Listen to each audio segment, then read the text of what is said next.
ಭಗವತ್ಕಾರ್ಯಸಾಧಕಃ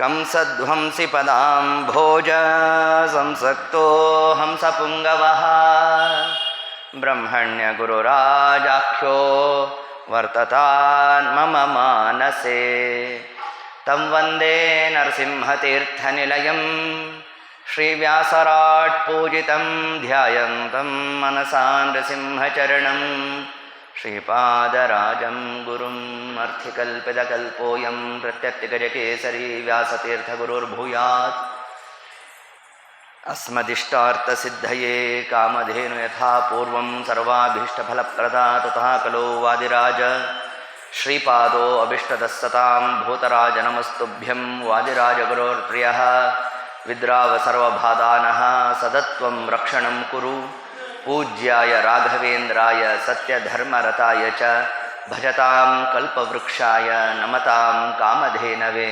ದುರ್ವಾದಿಧ್ವಾಂತರವಯೇ ವೈಷ್ಣವೇಂದೀವರಿಂದವೇ ಶ್ರೀರಾಘವೇಂದ್ರ ಗುರವೇ ನಮೋ ಅತ್ಯಂತ ದಯಾಲವೇ ಮುಕೋಪಿ ಯತ್ಪ್ರಸಾದೇನ ಮುಕುಂದಶಯನಾಯತೆ ರಾಜರಾಜಾಯತೆ ರಿಕ್ತೋ ರಾಘವೇಂದ್ರಂ ತಮಾಶ್ರಯೇ.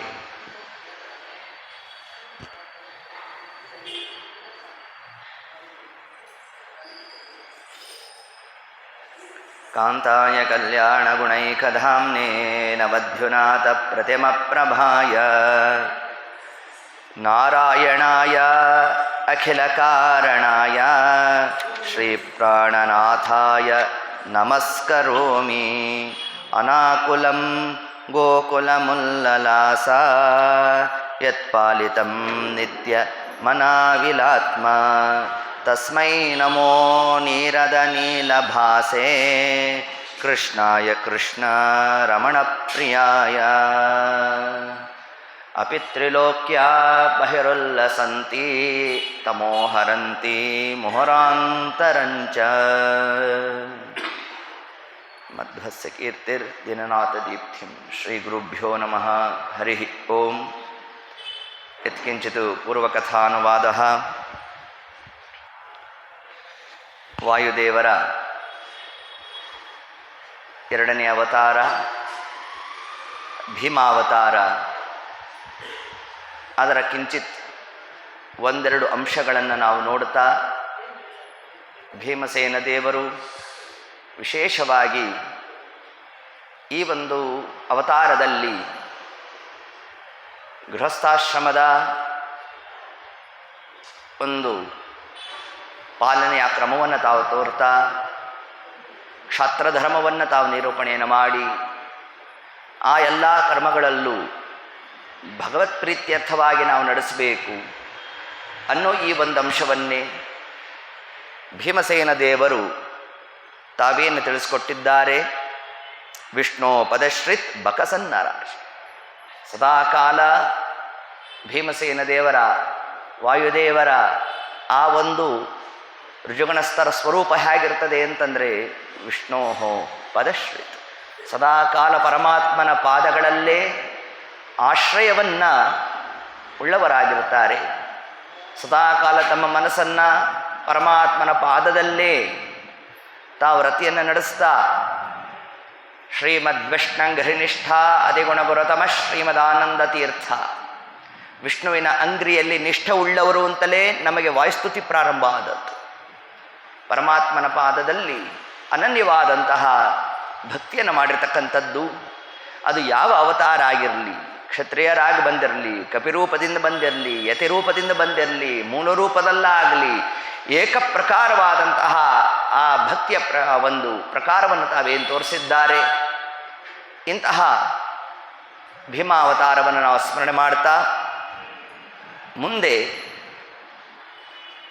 ಮಧ್ವಾವತಾರದ ಹಿನ್ನೆಲೆಯನ್ನು ಪಂಡಿತಾಚಾರ್ಯ ತಾವು ಉಲ್ಲೇಖ ಮಾಡ್ತಾ, ಸಾಕ್ಷಾತ್ ವಾಯುದೇವರ ಅವತಾರ ಮಾಡಲಿಕ್ಕೆ ಏನು ಕಾರಣ, ಈ ಒಂದು ವಿಷಯವನ್ನು ತಗೊಂಡಿದ್ದಾರೆ.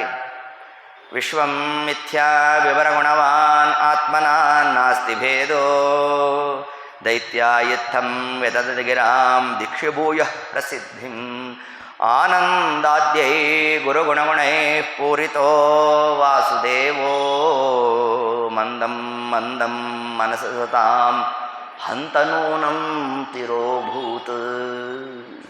ಪಂಡಿತಾಚಾರ್ಯ ತಿಳಿಸಿದರು, ಶ್ರೀಮದಾಚಾರ್ಯರು ಅವತಾರ ಮಾಡುವ ಪೂರ್ವದಲ್ಲಿ ಯಾವ ಕ್ರಮದ ಒಂದು ಜ್ಞಾನ ಸಜ್ಜನರಲ್ಲೂ ಕೂಡ ಹಂತ ಹಂತವಾಗಿ ಅದು ಮೂಡಲಿಕ್ಕೆ ಪ್ರಾರಂಭ ಆಗಿತ್ತು ಅಂತಂದರೆ, ವಿಶ್ವಂ ಮಿಥ್ಯ, ಜಗತ್ತು ಸತ್ಯ ಅಲ್ಲ. ಈ ಒಂದು ವಾದವನ್ನು ಮಂಡನೆ ಮಾಡ್ತಾ ಜಗತ್ತು ಸತ್ಯ ಅಲ್ಲ ಅಂತ ಯಾಕೆ ಹೊರಡಿತು, ಅದು ಮುಂದಿನ ಕಥಾಭಾಗ. ಪ್ರಸ್ತುತ ಅವಸ್ಥಾ ಏನಿತ್ತು, ಜಗತ್ತು ಸತ್ಯ ಅಲ್ಲ. ವಿಭುಹು, ಯಾರು ಸರ್ವತ್ರ ವ್ಯಾಪ್ತನಾದ ಪರಮಾತ್ಮನೋ ಅವನಲ್ಲಿ ಗುಣಗಳು ಇಲ್ಲ, ಅಗುಣವಾನ್, ನಿರ್ಗುಣನಾಗಿದ್ದಾನೆ, ನಿರಾಕಾರನಾಗಿದ್ದಾನೆ. ಯಾವ ಯಾವ ಭಗವದುಪಾಸನೆಯಿಂದ ಸಜ್ಜೀವರಿಗೆ ಮೋಕ್ಷ ಪ್ರಾಪ್ತಿಯಾಗಬೇಕೋ ಆ ಎಲ್ಲ ವಿಷಯವನ್ನೂ ಕೂಡ ಪರಮತೀಯರು ತಾವು ನಿರಾಕರಣೆ ಮಾಡ್ತಾ ಇದೇ ಸತ್ಯ ಅಂತ ಸಜ್ಜನರ ಮನಸ್ಸಿನಲ್ಲೂ ಕೂಡ ಮಂದಂ ಮಂದಂ ಮನಸ್ಸಿಜ ಸತಾಂ, ಹಂತ ಹಂತವಾಗಿ ನಿಧಾನವಾಗಿ ಸಜ್ಜನರ ಮನಸ್ಸನ್ನು ಪ್ರವೇಶ ಮಾಡಿಬಿಡ್ತಂತೆ. ಅದಕ್ಕೆ ತಿಳಿಸ್ತಾರೆ ಪಂಡಿತಾಚಾರ್ಯಲ್ಲಿ, ಆನಂದಾದ್ಯೈ ಗುರುಗುಣಗುಣೈ ಪೂರಿತೋ ವಾಸುದೇವೋ. ಯಾವ ಪರಮಾತ್ಮ ಅನಂತ ಕಲ್ಯಾಣ ಗುಣಮಂಡಿತ ಅಂತ ವೇದಶಾಸ್ತ್ರಾದಿಗಳು ಒಕ್ಕರಣಿಂದ ತಾವು ಸ್ತೋತ್ರಾದಿಗಳನ್ನು ನಡೆಸ್ತಾ ಇದೆಯೋ ಅಂತಹ ಪರಮಾತ್ಮನನ್ನ ವೇದದಲ್ಲಿ ಸಿದ್ಧವಾದ ಭಗವದ್ಗುಣಗಳನ್ನೇ ಇವರು ಅದನ್ನು ಅಪಲಾಪ ಮಾಡ್ತಾ ತಮಗೆ ಹೇಗೆ ಬೇಕೋ ಹಾಗದಕ್ಕೆ ಅರ್ಥವನ್ನು ನಡೆಸಿ ಪರಮಾತ್ಮ ಅಗುಣ ನಿರ್ಗುಣನಾಗಿದ್ದಾನೆ, ಅವನಲ್ಲಿ ಗುಣಾದಿಗಳು ಇಲ್ಲ ಅಂತ ಹೇಳ್ತಕ್ಕಂಥದ್ದು. ಯಾವುದೋ ಒಂದು ವರ್ಗದ ಜನ ಅವರದನ್ನು ಕೇಳಿದ್ರು, ಆದ್ದರಿಂದ ನಮಗೇನಾಗಬೇಕಾಗಿದೆ. ಆದರೆ ಸಜ್ಜನರ ಮನಸ್ಸಿನಲ್ಲೂ ಈ ಒಂದು ವೇದಕ್ಕೆ ವಿರುದ್ಧವಾದ ಜ್ಞಾನ ಯಾವಾಗ ಪ್ರಾಪ್ತಿಯಾಯಿತು, ಆದಾಗ ಸಮಸ್ತವಾದ ಬ್ರಹ್ಮಾದಿ ದೇವತೆಗಳು ಪರಮಾತ್ಮನನ್ನು ಸ್ತೋತ್ರ ಮಾಡತಕ್ಕಂತಹ ಒಂದು ಘಟ್ಟ. ಅದನ್ನೇ ಮುಂದೆ ಪಂಡಿತಾಚಾರ್ಯ ತಾವು ತಿಳಿಸ್ತಾರೆ. ಶ್ರೀಮದ್ ಆಚಾರ್ಯರು ಅವತಾರ ಮಾಡುವ ಪೂರ್ವದಲ್ಲಿ ಹೇಗಿತ್ತು, ವಿಜ್ಞಾನ ಭಾನುಮತಿ ಕಾಲ ಬಲೇನ ಲೀನೆ ಅಂತ. ವಿಜ್ಞಾನವೆಂಬ ಭಾನು ಸೂರ್ಯ ಲೀನೆ ಅಸ್ತಂಗತನಾಗ್ಬಿಟ್ನಂತೆ. ಜ್ಞಾನವೆಂಬ ಸೂರ್ಯ ಮುಳುಗಿದ್ದಾನೆ, ಅಜ್ಞಾನವೆಂಬ ಕತ್ತಲು ಎಲ್ಲ ಕಡೆಯಲ್ಲೂ ಆವರಿಸಿದೆ. ಯಾಕೆ ಆವರಿಸಿದೆ ಅಂತಂದರೆ ಅದಕ್ಕೆ ಪಂಡಿತಾಚಾರ್ಯ ಉತ್ತರ ಕೊಟ್ಟರು, ಕಾಲ ಬಲೇನ ಲೀನೆ. ಸುಮ್ಮನೆ ಅಸ್ತಂಗತ ಆಗಿದ್ದರೆ ವಾಯುದೇವರು ಬರುವಂತಹ ಕ್ರಮ ಏನಿರಲಿಲ್ಲ. ಆದರೆ ಜ್ಞಾನವೆಂಬ ಸೂರ್ಯ ಅಸ್ತಂಗತನಾಗಲಿಕ್ಕೆ ಯಾವುದು ಪೂರಕ ಆಯಿತು ಅಂತಂದರೆ ಕಾಲದ ಬಲದಿಂದ. ದುರ್ಭಾಷ ಸಂತಮಸಿ ಸಂತತಿತೋ ಜನೇಂಧೆ ಮಾರ್ಗಾಸತಾಂ ಸ್ಖಲತಿ ಖಿನ್ನ ಹೃದೋ ಮುಕುಂದಂ ದೇವಾಶ್ಚತುರ್ಮುಖಮುಖಾ ಶರಣಂ ಪ್ರಜಗ್ಮುಹು. ಸಮಸ್ತವಾದ ಬ್ರಹ್ಮಾದಿ ದೇವತೆಗಳು ಪರಮಾತ್ಮನಲ್ಲಿ ತಾವು ಸ್ತೋತ್ರಾದಿಗಳನ್ನು ಮಾಡ್ತಾ ಇದ್ದಾರಂತೆ. ಸ್ವಾಮಿ, ಸಜ್ಜನರೂ ಕೂಡ ನಿನ್ನನ್ನು ವಿರುದ್ಧವಾಗಿ, ವೇದಕ್ಕೆ ವಿರುದ್ಧವಾಗಿ ನಿನ್ನನ್ನು ಅರ್ಥ ಮಾಡ್ತಾ ಇದ್ದಾರೋ, ಅನುಗ್ರಹ ಮಾಡಪ್ಪ. ಕಾರಣ ನೀನು ಅನಂತ ಕಲ್ಯಾಣ ಗುಣಮಂಡಿತ. ಇಂತಹ ಅನಂತ ಕಲ್ಯಾಣ ಆ ಗುಣಾದಿಗಳನ್ನೆಲ್ಲಲ್ಲಿದ್ದರೂ ಕೂಡ ಸಜ್ಜನರು ನಿನ್ನನ್ನು ಹೇಗೆ ಚಿಂತನೆ ಮಾಡ್ತಾ ಇದ್ದಾರೆ? ಅಗುಣವಾನ್, ಗುಣ ಇಲ್ಲ.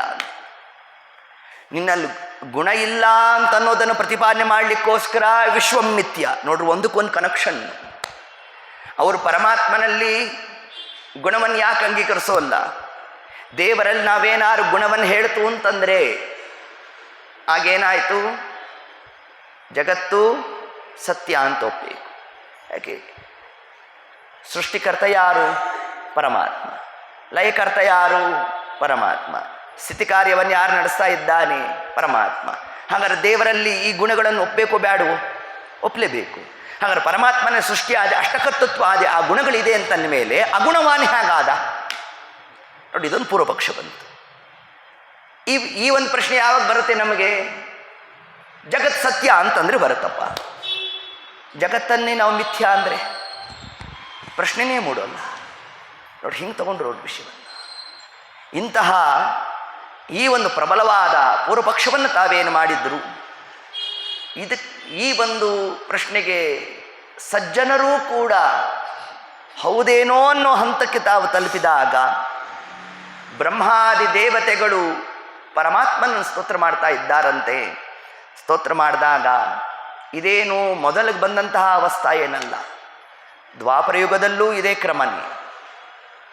ಮುಕುಂದ ವಿದ್ವೇಷಿಣ ಅಂತ ತಿಳಿಸ್ತಾರೆ. ಪರಮಾತ್ಮನನ್ನ ದ್ವೇಷ ಮಾಡೋರಿದ್ದಿದ್ದರಿಂದಲೇ ಭೂದೇವಿ ತಾನು ಗೋರೂಪವನ್ನು ಧಾರಣೆ ಮಾಡಿ ಬ್ರಹ್ಮದೇವರ ಬಳಿಗೆ ಹೋಗಿ ತಾನು ಪ್ರಾರ್ಥನೆಯನ್ನು ಮಾಡಿ, ಆಗ ಬ್ರಹ್ಮದೇವರು ಸ್ವಪಾರತಂತ್ರ್ಯಂ ಭುವಿದರ್ಶೆಯಂತಹ ನಾವೆಲ್ಲರೂ ಕೂಡ ಸ್ವತಂತ್ರರು, ಸ್ವತಂತ್ರನಾದವ ಪರಮಾತ್ಮ ಮಾತ್ರ ಅಂತ ತಾವು ಸ್ತೋತ್ರವನ್ನು ಮಾಡಿ ತತ್ಕಾಲಕ್ಕೆ ಕ್ಷೀರಸಾಗರ ತಟದಲ್ಲಿ ಒಬ್ಬೊಬ್ಬರು ಒಂದೊಂದು ಕ್ರಮದಿಂದ ಏನು ದೇವರನ್ನು ಸ್ತೋತ್ರ ಮಾಡಿ ಅದರ ಫಲವಾಗಿ ಬಂದಿರತಕ್ಕಂತಹ ಭಗವದ್ ಅವತಾರವೇ ಕೃಷ್ಣಾವತಾರ. ದ್ವಾಪರಯುಗದಲ್ಲಿ ಇದೇ ಪ್ರಸಂಗ ಬಂದಾಗ ಸ್ವಯಂ ಪರಮಾತ್ಮ ಬಂದ. ಇನ್ನು ಕಲಿಯುಗದಲ್ಲೂ ವಿಶ್ವಂ ಮಿಥ್ಯ, ವಿಭುಹು, ಅಗುಣವಾನ್, ಇದೇ ಪ್ರಸಂಗ ಬಂದು ಹೋಗಿದೆ. ದೇವರಲ್ಲಿ ಗುಣಾದಿಗಳಿಲ್ಲ ಅಂತ ಹೇಳ್ತಾ ಇದ್ದಾರೆ, ಅವನಿಗೆ ಆಕಾರ ಇಲ್ಲ ಅಂತ ಇದ್ದಾರೆ. ದೇವರಿಗೆ ಆಕಾರ ಇಲ್ಲ, ಅವನಿಗೆ ಗುಣ ಇಲ್ಲ. ಈ ಪ್ರಸಂಗ ಬಂದಾಗ ಪರಮಾತ್ಮನೇ ಬರ್ಬೋದಲ್ಲ, ಪರಮಾತ್ಮ ಯಾಕೆ ಬರಲಿಲ್ಲ? ಇದೊಂದು ಪ್ರಶ್ನೆ ತಗೊಂಡ್ರಿ. ಅದಕ್ಕೆ ಪಂಡಿತಾಚಾರ್ಯ ತಾವು ಉತ್ತರ ಕೊಡ್ತಾರೆ. ನಾತಃ ಕಲೌ ತ್ರಿಯುಗಹೋತಿರನೊದ್ಬುಭೂಷು ಬ್ರಹ್ಮಾಣಮಪ್ಯನವತಾರ ಮನಾದಿದಿಕ್ಷು ಸರ್ವಜ್ಞಮನ್ಯಮನವೇಕ್ಷಸ ಕಾರ್ಯವೀರ್ಯಂ ಸ್ಮೇರಾನನೋ ಭುವನ ಜೀವನ ಮಾ ಬಭಾಷೆ. ಎಲ್ಲ ಪ್ರಶ್ನೆಗೆ ಉತ್ತರ ಕೊಟ್ಬಿಟ್ರು ಯಾರು? ಪಂಡಿತಾಚಾರ್ಯ. ಪರಮಾತ್ಮ ಯಾಕೆ ಬರಲಿಲ್ಲ? ದ್ವಾಪರಯುಗದಲ್ಲಿ ದೇವರು ಬಂದಿದ್ದಾನೆ. ಹಾಗಾದರೆ ಈ ಕಲಿಯುಗದಲ್ಲೂ ನಿಮ್ಮ ದೇವರೇ ಬರ್ಬೋದಾಗಿತ್ತಲ್ಲ ಅಂತಂದರೆ ಅದಕ್ಕೆ ತಿಳಿಸ್ತಾ ಇದ್ದಾರೆ. ನಾತಃ ಕಲೌ ತ್ರಿಯುಗಹೂತಿ. ವೇದಾದಿಗಳು ಪರಮಾತ್ಮನನ್ನು ಏನಂತ ಸ್ತೋತ್ರ ಮಾಡಿದೆ? ತ್ರಿಯುಗ ಅಂತ ಕರೆದೆ. ಹೂತಿ ಕರೆದಿದ್ದಾರೆ. ಏನಂತ ದೇವರನ್ನು ಕರೆದಿದೆ ವೇದ? ತ್ರಿಯುಗ ಅಂತ ದೇವರಿಗೆ ಹೆಸರು. ಏನು ತ್ರಿಯುಗ ಅಂದರೆ? 3 ಯುಗದಲ್ಲಿ ಮಾತ್ರ ಪರಮಾತ್ಮನ ಅವತಾರ. 4ನೇ ಯುಗವಾದ ಕಲಿಯುಗದಲ್ಲಿ ದೇವರ ಅವತಾರ ಇಲ್ಲ ಅಂತ ತಿಳಿಸುತ್ತೆ. ಅದಕ್ಕೆ ಪರಮಾತ್ಮ ಬರಲಿಲ್ಲ. ಸರಿ ಆಯ್ತಪ್ಪ. ಇನ್ನು ದೊಡ್ಡದಾದಂತಹ ಪದವಿ ಯಾವುದು? ಬ್ರಹ್ಮ ಪದವಿ. ಬ್ರಹ್ಮದೇವರು ಬರ್ಬೋದಾಗಿತ್ತಲ್ಲ ಅಂತಂದರೆ ಅದಕ್ಕೆ ತಿಳಿಸಿದ್ರು. ಬ್ರಹ್ಮಾಣಮಪ್ಯನವತಾರ ಮನಾದಿದಿಕ್ಷು. ಬ್ರಹ್ಮದೇವರಿಗೆ ಅವತಾರ ಇಲ್ಲ, ಇದಕ್ಕಾಗಿ ಬ್ರಹ್ಮದೇವರು ಬರಲಿಲ್ಲ. ಮನಾದಿದಿಕ್ಷು ಪರಮಾತ್ಮ ಇಷ್ಟು ತಾನು ಚಿಂತನೆ ಮಾಡ್ತಾ ಅಂದರೆ ನಮ್ಮಂತೆ ಚಿಂತನೆ ಅಂತಲ್ಲ, ಲೋಕಾರೂಢಿಯಾಗಿ ಅರ್ಥ ಮಾಡಬೇಕು ಅಂತ. ಸರ್ವಜ್ಞ ಮನ್ಯ ಮನವೇಕ್ಷಸ ಕಾರ್ಯವೀರ್ಯಂ. ಇನ್ನು ಬ್ರಹ್ಮದೇವರ ಜ್ಞಾನಕ್ಕೆ ಸಾದೃಶ್ಯವಾದಂತಹ ಜ್ಞಾನ ಅಂತಂದರೆ ಆ ಬ್ರಹ್ಮ ಪದವಿಗೆ ಬರ್ತಕ್ಕಂತಹ ಮುಖ್ಯ ಪ್ರಾಣದೇವರು ಅರ್ಥಾತ್ ವಾಯುದೇವರು ಯಾರಿದ್ದಾರೆ ಅವರಿಂದ ಮಾತ್ರ ಏತತ್ ಕಾರ್ಯಾದಿಗಳನ್ನು ನಡೆಸಲಿಕ್ಕೆ ಸಾಧ್ಯ. ಹಿಂಗೆ ಚಿಂತನೆ ಮಾಡಿ. ಯಾಕೆ ರುದ್ರದೇವರು ಬಂದಿದ್ರೆ ಆಗ್ತಿರ್ಲಿಲ್ವಾ? ಇಂದ್ರದೇವರು ಬಂದಿದ್ರೆ ಆಗ್ತಿರ್ಲಿಲ್ವಾ? ಸೂರ್ಯಚಂದ್ರಾದಿಗಳು ಬಂದಿದ್ರೆ ಆಗ್ತಿರ್ಲಿಲ್ವಾ? ಆಗ್ತಾ ಇರಲಿಲ್ಲ ಅಂದರು ಪಂಡಿತಾಚಾರ್ಯ. ಅದಕ್ಕೇನು ಕ್ಲಾಸ್ ಹಾಕಿದ್ರು? ಜ್ಞಾನವೆಂಬ ಸೂರ್ಯ ಅಸ್ತಂಗತನಾದ ಅಂದರೆ ಸುಮ್ಮನೆ ಆದ ಅಂತ ಅರ್ಥ ಅಲ್ರಪ್ಪ. ಕಾಲ ಬಲೇನಲೀನೆ, ಕಾಲದ ಬಲದಿಂದಾಗಿ ಜ್ಞಾನವೆಂಬ ಸೂರ್ಯ ಅಸ್ತಂಗತನಾಗಿದ್ದಾನೆ. ಇದು ಯಾವ ಕಾಲ? ಕಲಿಗಾಲ. ನಿನ್ನೆ ದಿವಸ ತಿಳಿಸಿದಂತೆ ಕಲಿಯನ್ನು ನಿಗ್ರಹ ಮಾಡ್ತಕ್ಕಂಥವ್ರು ಯಾರು? ಅದು ವಾಯುದೇವರು. ರುಜುಗಣಸ್ಥರಿಗೆ ಮಾತ್ರ ಇರ್ತಕ್ಕಂತಹ ಆ ಒಂದು ಸಾಮರ್ಥ್ಯ ಕಲಿ ನಿಗ್ರಹ. ಇವತ್ತು ನಾವು ಯಾವುದೋ ಒಂದು ದೇವರ ಪೂಜೆಗೋ ಸತ್ಕಾರ್ಯಕ್ಕೋ ನಾವು ತೊಡಗಿದ್ದೇವೆ ಅಂತಂದರೆ ಶ್ರೇಯಾಂಶ ಬಹುವಿಜ್ಞಾನಿ, ಬಹಳ ವಿಘ್ನಗಳು ಬರ್ತಾ ಇರ್ತದಂತೆ. ಅಂತಹ ವಿಘ್ನ ಬರಬಾರದು. ಯಾಕೆ ಬರ್ತಾ ಇದೆ ಆ ವಿಘ್ನಗಳು? ಕಲಿ ಪ್ರಾಬಲ್ಯದಿಂದ ಬರುತ್ತೆ. ಅದಕ್ಕೆ ಪಂಡಿತಾಚಾರ್ಯ ತಿಳಿಸಿದ್ರು, ಸರ್ವಜ್ಞ ಮನ್ಯ ಮನವೇಕ್ಷಸ ಕಾರ್ಯ ವೀರ್ಯಂ. ವೀರ್ಯಂ ಅಂದ್ರೆ ಏನು? ಹಿಡಿದ ಕಾರ್ಯವನ್ನು ಯಾರು ಪೂರ್ಣ ಮಾಡ್ತಾನೋ ಅವನು ಮಾತ್ರ ಇಲ್ಲಿ ಅವತಾರ ಮಾಡಿ ಬರಬೇಕು ಅಂತ ಇಷ್ಟು ಪರಮಾತ್ಮ ತಾನು ಆಲೋಚನೆ ಮಾಡಿದ್ನಂತೆ. ಸರಿ, ವಾಯುದೇವರಿಗೆ ಹೇಳ್ದ, ವಾಯುದೇವರು ಬಂದರು. ಇದು ಮುಂದಿನ ಕಥಾಭಾಗ. ಈಗ ಬರ್ತಕ್ಕಂಥ ಪ್ರಶ್ನೆ ಏನು ನಮಗೆ? ನಾವು ಇಷ್ಟೇ ಹೇಳಿ ಮುಂದೆ ಹೋದರೆ ಪೂರ್ವಪಕ್ಷಕಾರ ನಮ್ಮ ಸುಮ್ಮನೆ ಬಿಡ್ತಾರಾ? ಹಂಗಲ್ಲಿ ಬಿಡೋರಲ್ಲ. ಯಾಕೆ? ನಾತಃ ಕಲೌ ತ್ರಿಗುಹೂತಿ ಅಂತ ಏನು ಹೇಳಿದ್ದೇವೆ. ಹಾಗಾದ್ರೆ 3 ಯುಗದಲ್ಲಿ ಮಾತ್ರ ನಿಮ್ಮ ದೇವರ ಅವತಾರ, ಹೌದು ತಾನೇ? ಹೌದು ಅಂತಂದ್ವಿ. ಶ್ರೀನಿವಾಸ ಕಲ್ಯಾಣ ನಡೆದಿದ್ದು ಯಾವಾಗ? ಹೇ ಕಲಿಯುಗದಲ್ಲಿ. ಕಲಿಯುಗದ ದೈವ ಅಂದರೆ ಯಾರು? ಶ್ರೀನಿವಾಸ. ಹಾಗಾದ್ರೆ ನಿಮ್ಮ ದೇವರು ಕಲಿಯುಗದಲ್ಲಿ ಬನ್ನೋ ಇಲ್ವೋ? ಬಂದ. ಹಾಗೆ ನಿಮ್ಮ ದೇವರು ಕಲಿಯುಗದಲ್ಲಿ ಬಂದಿದ್ದಾನೆ. ತ್ರಿಗುಹೂತಿ ಅಂತ ಇದ್ದೀನಿ. ಹ್ಯಾಕೆ ಕೂಡಿಸ್ಬೇಕಿದನ್ನು ಅಂದರೆ ಅದಕ್ಕೆ ತಿಳಿಸಿದ್ರು, ಪರಮಾತ್ಮ ಕಲಿಯುಗದಲ್ಲಿ ಅವತಾರ ಇಲ್ಲ ಅಂದರೆ ತಾನೆಲ್ಲೂ ಪ್ರಕಟಣೆ ಆಗೋಲ್ಲ ಅಂತ ಹಂಗೆ ಅರ್ಥ ಮಾಡೋದಲ್ಲ. ಇಲ್ಲಿ ಅವತಾರ ಶಬ್ದಾರ್ಥ ನಾವು ಹೆಂಗೆ ತಗೋಬೇಕು ಅಂತಂದರೆ, ಉಳಿದ 3 ಯುಗದಲ್ಲಿ ಕೃತ, ತ್ರೇತ, ದ್ವಾಪರ, ಈ 3 ಯುಗದಲ್ಲಿ ಪರಮಾತ್ಮ ಅವರರಾದ ದೇವತೆಗಳನ್ನು ನಿಮಿತ್ತ ಮಾಡಿ ತಾನು ಬರೋದಿದೆ. ಹೇಗೆ ರಾಮಾವತಾರದಲ್ಲಿ ದಶರಥ ನೃಪತೇಹೇ, ದಶರಥ ಮಹಾರಾಜನನ್ನು ನಿಮಿತ್ತ ಮಾಡ್ತಾ ರಾಮರೂಪವನ್ನು ತಾನು ಪ್ರಕಟ ಮಾಡಿದ್ನು. ಅದರಂತೆ ದೇವಕ್ಯಂತೆ ಆ ದೇವಕ್ಕೆ ಸಮೀಪದಲ್ಲಿ ಕೃಷ್ಣ ರೂಪವನ್ನು ಹೇಗೆ ಪ್ರಕಟ ಮಾಡಿದ್ನು, ಸತ್ಯವತಿ ದೇವಿಯಲ್ಲಿ ಪರಾಶರರಲ್ಲಿ ಪರಮಾತ್ಮ ತಾನು ವ್ಯಾಸರೂಪವನ್ನು ಹೇಗೆ ತೋರೋದ್ನೋ ಅದರಂತೆ ಕಲಿಯುಗದಲ್ಲಿ ಪರಮಾತ್ಮ ಅವರರಾದ ಅಂದರೆ ಚಿಕ್ಕವರಾದ ದೇವತೆಗಳನ್ನು ನಿಮಿತ್ತ ಮಾಡಿ ಪರಮಾತ್ಮ ತಾನು ತನ್ನ ರೂಪವನ್ನು ಪ್ರಕಟ ಮಾಡೋಲ್ಲ. ಶ್ರೀನಿವಾಸ ರೂಪ ಹಾಗಾದರೆ ಕಲಿಯುಗದಲ್ಲಿ ಬಂತಲ್ಲ ಅಂತಂದರೆ ಬಂತು. ಹೇಗೆ ಬಂದದ್ದು ಆ ರೂಪ? ಸ್ವಯಂ ಶ್ರೀನಿವಾಸನೇ ಈ ವಿಷಯವನ್ನು ಪದ್ಮಾವತಿಯ ಮುಂದೆ ತಾನು ಪ್ರಕಟ ಮಾಡ್ತಾನೆ. ಪದ್ಮಾವತಿ ಪ್ರಶ್ನೆ ಮಾಡಿದ್ಲು, ನಿನ್ನ ತಂದೆ ಯಾರು, ನಿನ್ನ ತಾಯಿ ಯಾರು, ನಿನ್ನ ಅಣ್ಣ ತಮ್ಮಂದ್ರು ಯಾರು, ನಿನ್ನ ಬಂಧು ಬಾಂಧವರು ಯಾರು, ಹಿಂಗೆಲ್ಲ ಪ್ರಶ್ನೆ ಮಾಡಿದಾಗ ಆಗ ಶ್ರೀನಿವಾಸ ಏನಂದ? ತಂದೆ ವಸುದೇವ ಅಂದ, ತಾಯಿ ದೇವಕಿ ಅಂದ, ಬಂಧು ಬಾಂಧವರು ಪಂಚಪಾಂಡವರು ಅಂದ್ಬಿಟ್ಟ, ಅಣ್ಣ ಬಲರಾಮ ದೇವರು ಅಂತ. ಯಾಕೆ ಈ ಪರಿಚಯವನ್ನು ಕೊಟ್ಟ ಪರಮಾತ್ಮ ಅಂತಂದರೆ ಇದರಿಂದಾಗಿ 2 ತತ್ವದ ನಿರ್ಣಯ. ಒಂದು, ಪರಮಾತ್ಮ ತನ್ನ ಈ ರೂಪವನ್ನು ಪ್ರಕಟ ಮಾಡಿದ್ದು ಅಂತಂದರೆ ಈಗಾಗಲೇ ನಾವು ತಿಳಿಸಿದಂತೆ ಚಿಕ್ಕವರಾದ ದೇವತೆಗಳನ್ನು ನಿಮಿತ್ತ ಮಾಡಿ ಬಂದಂತಹ ರೂಪ, ಅದು ಶ್ರೀನಿವಾಸ ರೂಪ ಅಲ್ಲ. ನೋಡಿ, ಅದೊಂದು ಸಮಾಧಾನ ಸಿಕ್ತು. ಇನ್ನು ತನ್ನ ತಂದೆ ತಾಯಿಯ ಪರಿಚಯವನ್ನು ಮಾಡಬೇಕಾದ್ರೆ ಶ್ರೀನಿವಾಸ ವಸುದೇವ ದೇವಕಿಯರ ದೃಷ್ಟಾಂತವನ್ನೇ ಯಾಕೆ ತಗೊಂಡ? ನನ್ನ ತಂದೆ ದಶರಥ ಮಹಾರಾಜ, ತಾಯಿ ಕೌಸಲ್ಯಾದೇವಿ, ಈ ಪರಿಚಯ ಯಾಕೆ ಕೊಡಲಿಲ್ಲ ಅಂತಂದರೆ ಆ ರಾಮರೂಪ ವಾಸುದೇವ ರೂಪದಲ್ಲಿ ಹೋಗಿ ಸೇರಿ. ಈ ಕೃಷ್ಣ ರೂಪ ಏನಿದೆ, ಕೃಷ್ಣ ರೂಪದ್ದೇ 2 ಎಕ್ಸ್ಟೆನ್ಷನ್ ರೂಪ ಬಂತು. ನಮ್ಮಲ್ಲಿ 3 ಜನ ಬ್ರಹ್ಮರು. ಒಂದು ಮತದಲ್ಲಿ ಹೇಳಿದ್ರಂತೆ ನಮ್ಮಲ್ಲಿ 2 ಬ್ರಹ್ಮರು ಅಂದರು, ನಿರ್ಗುಣ ಬ್ರಹ್ಮ ಸಗುಣ ಬ್ರಹ್ಮ ಅಂತಂದರು. ಅದಕ್ಕೆ ನಾವೇನು ಕಡಿಮೆ ರೀ, ನಾವಂದ್ವಿ ನಮ್ಮಲ್ಲಿ 3 ಜನ ಬ್ರಹ್ಮರು ಅಂತಂದ್ಬಿಟ್ವಿ. ಒಬ್ಬ ಇದೇನಿದು ಹೊಸ ಸಿದ್ಧಾಂತ? ಏನು ಹೊಸ ಸಿದ್ಧಾಂತ ಅಲ್ಲ, ಇರೋದೇ 3 ಜನ ಬ್ರಹ್ಮರು ಅಂದರೆ ಯಾರು? ಅನ್ನಬ್ರಹ್ಮ, ಕಾಂಚನ ಬ್ರಹ್ಮ, ನಾದ ಬ್ರಹ್ಮ. ಈ ನಾದ ಬ್ರಹ್ಮ ಗೊತ್ತು, ವಿಠ್ಠಲ ದೇವರು. ಕಾಂಚನ ಬ್ರಹ್ಮ ಗೊತ್ತು ನಮಗೆ, ಶ್ರೀನಿವಾಸ. ಹೌದಾ? ಇನ್ನು ಅನ್ನಬ್ರಹ್ಮ ಯಾರು? ಉಡುಪಿ ಕೃಷ್ಣ. ಹೌದಾ?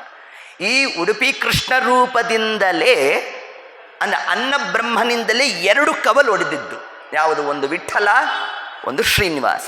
ಹಾಗೆ ಈ ಶ್ರೀನಿವಾಸ ರೂಪಕ್ಕೆ ನೇರ ಸಂಬಂಧ ಯಾವುದಾಯಿತು? ಕೃಷ್ಣ ರೂಪ ಆಯಿತು. ಅದಕ್ಕೆ ಶ್ರೀನಿವಾಸ ಏನು ತಿಳಿಸ್ದ? ತಂದೆ ವಸುದೇವ, ತಾಯಿ ದೇವಕಿ ಅಂತ ಹೇಳಿದ್ರಿಂದಾಗಿ ತನ್ನ ರೂಪ ಎಲ್ಲಿಂದ ಪ್ರಕಟ ಆಯಿತು ಅನ್ನೋ ಒಂದು ಅಂಶವನ್ನು ಹೇಳಿದ. ಮತ್ತು ಹೇಗೆ ಕಲಿಯುಗದಲ್ಲಿ ಅವತಾರ ಇಲ್ಲ ಆದರೂ ಪರಮಾತ್ಮ ಬಂದ, ಅಲ್ಲಿ ಅವತಾರ ಶಬ್ದಕ್ಕೆ ಹೇಗೆ ನಾವು ಇದಕ್ಕೆ ಅದ್ಯಾಪಿ ಅರ್ಥೈಸಬೇಕು ಅಂತಂದರೆ ಅದಕ್ಕಿಷ್ಟೇ ತಾತ್ಪರ್ಯ ತಗೋಬೇಕು. ನಾವು ಇತರ ದೇವತೆಗಳನ್ನು ನಿಮಿತ್ತ ಮಾಡ್ತಾ ಪರಮಾತ್ಮ ತಾನು ಬರ್ತಕ್ಕಂಥದ್ದಲ್ಲ, ನೇರವಾಗಿ ಬಂದು ಹೋಗೋದು ಪರಮಾತ್ಮನ ವ್ಯಾಪಾರ. ಅದು ಕಲಿಯುಗದಲ್ಲಿ ಪರಮಾತ್ಮ ತನ್ನ ರೂಪವನ್ನೇ ಪ್ರಕಟ ಮಾಡೋಲ್ಲ ಅಂತ ನಾವೇನಾರು ಹಿಂಗೆ ಶಬ್ದವನ್ನು ಹೇಳ್ತು ಅಂತಂದರೆ, ಮುಂದೆ ಶ್ರೀನಿವಾಸ ನಾಯಕರು ಯಾರು? ನವಕೋಟಿ ನಾರಾಯಣ ಯಾರು? ಪುರಂದರದಾಸರ ಮನೆ ಬಾಗಿಲಿಗೆ ಪರಮಾತ್ಮ ಎಷ್ಟು ದಿವಸ ಸುತ್ತಿದ್ದಾನೆ. ಬಾರಿಗೆ ಮೋರೆ ಹತ್ತಿ ಮೇರು ಇಲ್ಲದೆ 6 ತಿಂಗಳು ಬೆನ್ನ ಬೀಳುತ್ತಾ, ನಾಯಕರು ಕಂಡಿವನಾರು ಬಿಡುತ್ತಾರೆಂದು ಬೈಯುತ್ತಾ, ಇದರೊಳಗೆ ಒಂದು ಡಾರಿಸಿಕೋ ಎಂದು ಪೇಳಲು ನಾರಾಯಣ ಬಿಟ್ಟೋದ ನಗುತ್ತಾ. ವಿಜಯದಾಸರು ದಾಖಲು ಮಾಡಿಬಿಟ್ರು ಈ ವಿಷಯವನ್ನು. ಹಾಗಾದ್ರೆ ಹೆಂಗೆ ಅರ್ಥ ಮಾಡ್ತೀರಲ್ಲಿ ಅಂತಂದರೆ, ಮೂಲ ರೂಪವನ್ನೇ ವೃದ್ಧ ಬ್ರಾಹ್ಮಣ ರೂಪವನ್ನಾಗಿ ತಾನು ತೋರ್ತ ಪರಮಾತ್ಮ ಬಂದಿದ್ದಾನೆ ಹೊರತಾಗಿ ಆ ವೃದ್ಧ ಬ್ರಾಹ್ಮಣನ ಹೋಗ್ಬಿಟ್ಟು ನೀವು ಸನ್ ಆಫ್ ಯಾರು ಅಂದಿದ್ರೆ ಏನು ಹೇಳೋನು? ಏನು ಹೇಳಲಿಕ್ಕೆ ಉತ್ತರನೇ ಇಲ್ಲ ಪರಮಾತ್ಮ. ಯಾಕೆ? ಮೂಲ ರೂಪ ನೇರವಾಗಿ ಆ ರೂಪವನ್ನು ಪ್ರಕಟ ಮಾಡಿದ್ದ ಹೇಗೋ ಇಷ್ಟು ಅಂಶವನ್ನು ನಾತಃ ಕಲೌ ತ್ರಿಯುಗಹೂತಿ ಅನ್ನೋ ಶಬ್ದಕ್ಕೆ ನಾವು ನಿರ್ಣಯವನ್ನು ತಗೋಬೇಕು ಅಂತ ಹೇಳ್ತಾ, ಬ್ರಹ್ಮಾಣಮಪ್ಯನವತಾರ ಮನಾದಿ ದಿಕ್ಷು. ಮುಂದೆ ಇನ್ನೊಂದು ಶಬ್ದ ತಗೊಂಡು, ಬ್ರಹ್ಮದೇವರಿಗೆ ಅವತಾರ ಇಲ್ಲ. ಭಾಗವತವೂ ಇದನ್ನು ಸ್ಪಷ್ಟ ಮಾಡಿದೆ ನಮಗೆ. ಎಲ್ಲಿ? ಅತ್ರಿ ಋಷಿಗಳು ತಪಸ್ಸನ್ನು ಮಾಡಿದಾಗ ಬ್ರಹ್ಮ ವಿಷ್ಣು ಮಹೇಶ್ವರರನ್ನ 3 ಮಂದಿಯನ್ನು ಕುರಿತು ಅತ್ರಿ ಋಷಿಗಳು ತಾವು ತಪಸ್ಸನ್ನು ನಡೆಸಿದ್ದಾರೆ. ರುದ್ರದೇವರು ಬಂದಾಗ ಅತ್ರಿ ಋಷಿಗಳು ತಾವು ಪ್ರಾರ್ಥನೆ ಮಾಡಿದ್ರು, ಸ್ವಾಮಿ ನೀವೇ ನಮಗೆ ಮಕ್ಕಳಾಗಿ ಬರಬೇಕು ಅಂತಂದರೆ ಬರ್ತೇವೆ ಅಂತಂದರು. ದೂರ್ವಾಸರಾಗಿ ಬಂದೇ ಬಿಟ್ಟರು. ಬ್ರಹ್ಮದೇವರು ಬಂದಾಗ ಬ್ರಹ್ಮದೇವರನ್ನು ಕೇಳಿದ್ರು, ಸ್ವಾಮಿ ಮಗನಾಗಿ ಬಾ ಅಂತಂದರು. ಆಗ ಬ್ರಹ್ಮದೇವರೇನಂದರು, ನನಗೆ ಅವತಾರ ಇಲ್ಲವೋ, ಅದೇ ನಾ ಬರ್ಲಿಕ್ಕೆ ಆಗೋಲ್ಲಪ್ಪ. ಹಾಗೆ ಹೇಳ್ತಾ ಚಂದ್ರನಲ್ಲಿ ಒಂದು ಅಂಶದಿಂದ ಸೇರಿಬಿಟ್ಟು ಇದು ನಮಗೆ ಏತದ್ ಮಧ್ವ ವಿಜಯಕ್ಕೆ ಪ್ರಮಾಣ ಆಯಿತು. ಪುನಃ ಪೂರ್ವ ಪಕ್ಷಕಾರರೇನಾರು ಪ್ರಬಲವಾಗಿ ಪ್ರಶ್ನೆ ತೆಗೆದ್ರೆ, ಬ್ರಹ್ಮದೇವರಿಗೆ ಅವತಾರ ಇಲ್ಲ ತಾನೇ, ಆದರೆ ಕಲಿಯುಗದಲ್ಲಿ ಬ್ರಹ್ಮದೇವರು 2 ಬಾರಿ ಬಂದಿದ್ದಾರಪ್ಪ. ಯಾವಾಗ ಬಂದರು? ಇದೇ ಶ್ರೀನಿವಾಸ ಕಲ್ಯಾಣದಲ್ಲಿ ಬಂದರು. ಹಸುವಿನ ರೂಪದಲ್ಲಿ ಬಂದವರು ಯಾರು? ಬ್ರಹ್ಮದೇವರೇ. ಮುಂದೆ ಪರಮಾತ್ಮ ಕೊರವಂಜಿ ರೂಪವನ್ನು ಧಾರಣೆ ಮಾಡಿದಾಗ ಕೇವಲ ಕೌಪಿನಲ್ಲಿ ಬಂದ್ಬಿಟ್ರು. ಯಾರು? ಬ್ರಹ್ಮದೇವರು. ಅಂತ ಅಳುತ್ತಾ ಬೇರೆ ಕೂತಿದ್ರು. ಇಷ್ಟೆಲ್ಲ ಆಯಿತು, ಬ್ರಹ್ಮದೇವರು ಬಂದರೋ ಇಲ್ವೋ? ಹಾಗಾದ್ರೆ ಬ್ರಹ್ಮಾಣಮಪ್ಯನ ಅವತಾರ ಮನಾದಿ ದಿಕ್ಷು ಈ ಶಬ್ದಕ್ಕೆ ಏನು ಅರ್ಥ ಮಾಡ್ತೀವಿ? ಇಷ್ಟು ಕ್ರಮವನ್ನು ನಾವು ಮಾಡಿದಾಗ ಅಲ್ಲಿ ಪರಮಾತ್ಮನ ವಿಷಯಕವಾಗಿ ಹೇಗೆ ನಾವು ನಿರ್ಣಯವನ್ನು ತಗೊಂಡವೋ ಅದರಂತೆ ನಮ್ಮ ವಾಯುದೇವರು ತಾವು ಅವತಾರ ಮಾಡಬೇಕಾದರೆ ಮೊದಲನೇ ಅವತಾರಕ್ಕೆ ಬೇಕಾದರೆ ಸನ್ ಆಫ್ ಹಾಕೊಂತಾರೆ. ಯಾರು? ಹನುಮಂತ ದೇವರು. ಸನ್ ಆಫ್ ಕೇಸರಿ ಅಂಜನಾದೇವಿ ದಂಪತಿ ಹಾಕೋಬೋದು. ಭೀಮಾವತಾರಕ್ಕೂ ಅವಕಾಶ ಇದೆ. ಕುಂತಿದೇವಿ ಪಾಂಡುರಾಜ್ ತಗೊಳ್ರಿ. ಮಧ್ವಾವತಾರದಲ್ಲೂ ಮಧ್ಯಗೇಹ ಭಟ್ಟರು, ವೇದವತಿ ದೇವಿ. ಮುಂದೆ ಮಧ್ಯಗೇಹ ಭಟ್ಟರು ಅನ್ನೋ ಶಬ್ದವನ್ನೇ ಯಾಕೆ ಪ್ರಯೋಗ ಮಾಡಿದ್ದಾರೆ, ಯಥಾವತ್ ಅವರ ಹೆಸರನ್ನು ಯಾಕೆ ಹೇಳಿಲ್ಲ, ಅದು ಮುಂದಿನ ಕಥಾಭಾಗ ನೋಡೋಣಂತೆ. ಆ ಜಿಜ್ಞಾಸವನ್ನು ಹೇಗೆ ಬಿಡಿಸ್ಬೇಕು ನಾವು ಮುಂದೆ ಅದಕ್ಕೆ ನೋಡೋಣ. ಆದರೂ ಒಟ್ಟಾರೆ ಇಂಥವರ ಮಕ್ಕಳು ಅಂತ ಹೇಳಲಿಕ್ಕೆ ಒಂದು ಅವಕಾಶ ಇದೆಯಾ? ಇದೆ. ಇದು ವಾಯು ಪದವಿಯಲ್ಲಿರ್ತಕ್ಕಂಥವರಿಗೆ ಅವತಾರಕ್ಕೆ ಅವಕಾಶ ಇದೆ. ಇದೇ ವಾಯುದೇವರು ಮುಂದೆ ಬ್ರಹ್ಮದೇವರ ಪದವಿಗೆ ಅರ್ಥಾತ್ ಬ್ರಹ್ಮ ಪದವಿಗೆ ಬಂದಾಗ ಅವರಿಗೆ ಅವತಾರ ವರ್ಜ್ಯ. ಯಾಕೆ ಅವತಾರ ವರ್ಜ್ಯ ಬ್ರಹ್ಮ ಪದವಿಯಲ್ಲಿರ್ತಕ್ಕಂಥವರು ಅಂತಂದರೆ, ಮಾನುಷ ಅನ್ನವನ್ನು ಸ್ವೀಕಾರ ಮಾಡಲಿಕ್ಕೆ ಬ್ರಹ್ಮ ಪದವಿ ಬಿಡುವಲ್ಲ. ಇದೊಂದು ಸ್ಪಷ್ಟವಾದ ನಿರೂಪಣೆ. ಎಷ್ಟು ಕಠಿಣವಾದ ವ್ರತಾನುಷ್ಠಾನ ಪರರಾಗಿರ್ತಾರೆ ಬ್ರಹ್ಮದೇವರು. ಪರಮಾತ್ಮ ಎಂತಹ ಪರೀಕ್ಷೆಯನ್ನು ಒಡ್ಡದ ಯಾರಿಗೆ? ಬ್ರಹ್ಮದೇವರಿಗೆ. ಅಂದರೆ ಎಲ್ಲ ಶ್ರೀನಿವಾಸ ಕಲ್ಯಾಣ ಪ್ರಮಾಣ ನಮಗೆ. ಅಲ್ಲಿ ಹೇಗೆ ಪರಮಾತ್ಮ ತಾನು ಕಲಿಯುಗದಲ್ಲಿ ಅವತಾರ ಇಲ್ಲ ಅಂತ ನಾವು ವಿಷಯ ತಗೊಂಡ್ರೂ ಕೂಡ ಅವರರಾದ ದೇವತೆಗಳನ್ನು ನಿಮಿತ್ತ ಮಾಡ್ತಾ ಪರಮಾತ್ಮ ತಾನು ಬಂದಿಲ್ಲ, ಕೃಷ್ಣ ರೂಪವೇ ಶ್ರೀನಿವಾಸ ರೂಪವಾಗಿ ಬಂತು ಅನ್ನೋದನ್ನು ಹೇಗೆ ನಾವು ಸಮಾಧಾನ ತಗೊಂಡು, ಅದರಂತೆ ಇಲ್ಲಿ ಬ್ರಹ್ಮದೇವರು ತಾವು ಶಿಶುರೂಪದಲ್ಲಿ ಬಂದಿದ್ದಾರೆ ಅಂತಂದರೆ ಯಾರನ್ನು ನಿಮಿತ್ತ ಮಾಡಿ ಬಂದರು? ಯಾರನ್ನು ನಿಮಿತ್ತ ಮಾಡಿದ್ದಲ್ಲ, ತಮ್ಮ ಆ ರೂಪವೇ ಶಿಶುರೂಪವಾಗಿ ಬಂದದ್ದು. ಬಂದಾಗಲೂ ಕೂಡ ಎಂತಹ ಭಗವದ್ನಿಷ್ಠೆ ಮತ್ತು ವೇದಾದಿಗಳು ತಿಳಿಸಿರ್ತಕ್ಕಂತಹ ಕ್ರಮದಲ್ಲೇ ಯಾವ ಒಂದು ಅನುಷ್ಠಾನ ಪರರಾಗಿ ತಾವು ವರ್ತನಾದಿಗಳನ್ನು ತೋರಿಸಿದ್ದಾರೆ ಅಂತಂದರೆ, ಸ್ವಯಂ ಪರಮಾತ್ಮ ಧರಣಿ ದೇವಿ ಕೊಟ್ಟಂತಹ ಪರಮಾಣವನ್ನು ಉಂಡ. ಅವನಿಗೆ ವಿಧಿ ನಿಷೇಧ ಏನಿಲ್ಲ, ಬೇಕಾದ ತಿಂತಾನೆ. ಏಕಾದಶಿನೂ ತಿಂತಾನೆ. ಯಾರು?